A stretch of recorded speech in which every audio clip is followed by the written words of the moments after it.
Welcome to Celebrity Investing, your go-to source for insights, tips, and updates on navigating the exciting landscape of personal and global finance.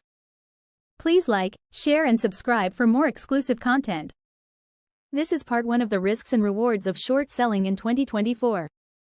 Short selling explained: strategies, risks, and market impact.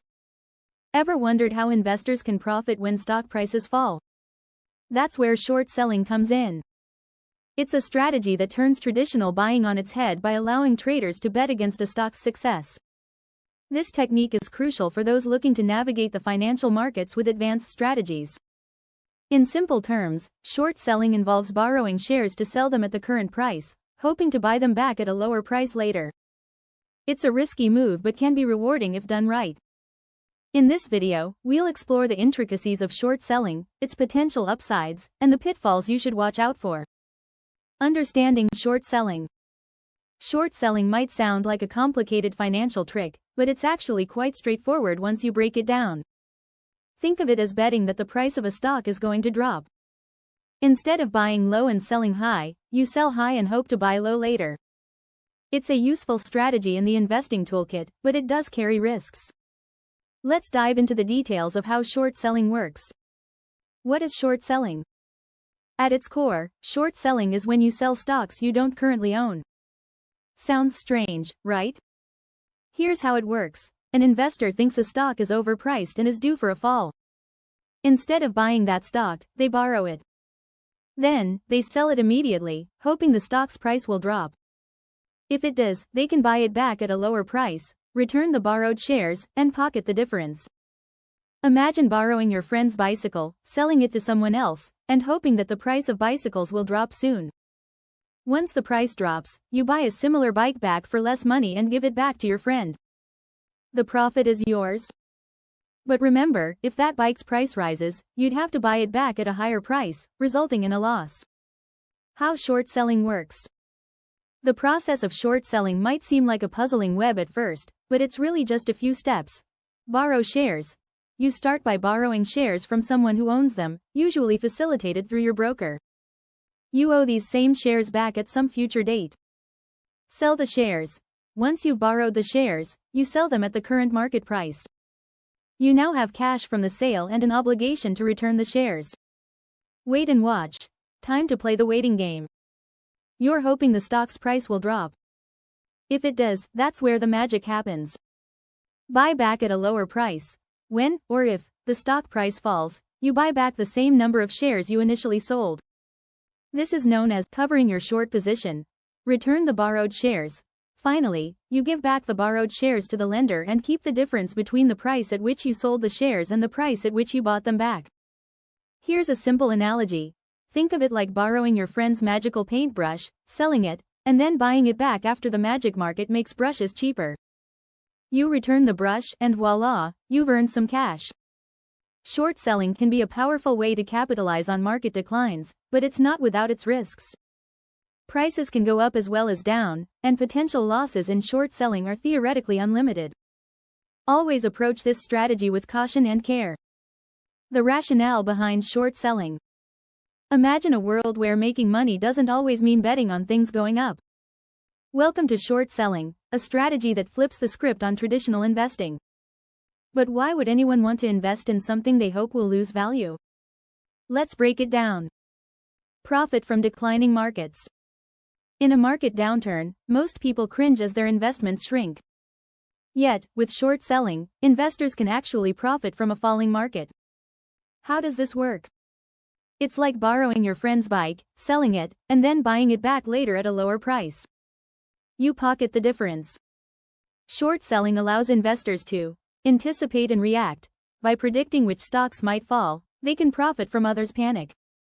Capitalize on overhyped stocks. Some stocks gain popularity without strong fundamentals.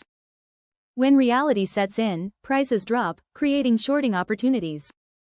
Diversify strategies. Employing various tactics can help investors balance their portfolio's performance. Have you ever watched a stock fall and thought it was no surprise? That's the kind of insight short sellers rely on. They see opportunity where others see loss. Hedging strategies. Short selling isn't just about making money from falling prices. It's also a tool to protect against risks, kinda like insurance for your investments. Here's how short selling helps hedge. Risk reduction. If you own a stock you believe in but fear may dip short term, short selling can offset potential losses. Balanced portfolio. It keeps a portfolio balanced, protecting against broad market declines. Sector-related exposure. By shorting a specific sector, you can protect gains if that sector takes a hit. Think of it like wearing a raincoat on a cloudy day. If it rains, you're covered. If not, no harm done. It's all about managing the unknowns and shielding against potential downpours in the market. So, why do people short sell? It's risky but also rewarding. It lets investors think out of the box, capturing profits in ways that plain old, buy low, sell high, strategies might miss. Risks involved in short selling. Short selling can seem like a tempting investment strategy, especially if you believe a stock is overvalued. But hold your horses, there are significant risks involved that can turn your financial plans upside down. Let's break down some of the major pitfalls you should be aware of before diving into short selling. Unlimited loss potential. Picture this. You short a stock at $10, expecting it to fall. But instead, it doubles, triples, or even quadruples in price. Unlike regular stock buying, where the worst-case scenario is losing what you invested, short selling carries the chilling possibility of infinite losses. Why? Because the stock price can, in theory, keep rising indefinitely, leaving you stuck owing far more than you initially borrowed. It's like betting against gravity. When the apple falls upwards, your wallet can feel the squeeze. Short squeeze phenomenon. Imagine you're in a crowded theater, and someone yells, "Fire!" Everyone rushes for the exits at once. That's kind of what happens when a short squeeze unfolds. A short squeeze occurs when a heavily shorted stock unexpectedly surges in price. This rise forces short sellers to buy back the stock quickly to cut their losses, which ironically pushes the stock price even higher, like a domino effect of doom for short sellers. It's a fast-paced, high-pressure situation where timing and nerves of steel can make all the difference. Understanding these risks can arm you with the caution needed to navigate the potentially volatile world of short selling. Regulations surrounding short selling. Navigating the world of short selling can feel like walking through a maze. But don't worry, understanding the rules is key to making smart decisions. Here we break down the important regulations that keep short selling in check and ensure fair play in the market. SEC regulations. The Securities and Exchange Commission, SEC, acts like the referee in the stock market, setting rules that all players must follow. Here's what you need to know about their role in short selling. Mandatory borrowing. Before short selling, traders must borrow the shares they plan to short. This rule prevents naked short selling, which can lead to market chaos. Closeout requirement.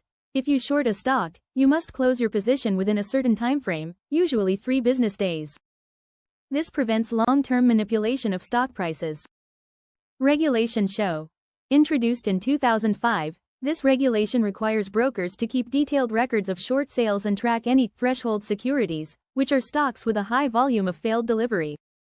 These rules are designed to keep the market fair and prevent anyone from gaming the system. Alternative uptick rule. Imagine you're at a garage sale, but you're only allowed to haggle if the prices have just gone up. That's kind of how the alternative uptick rule works in short selling.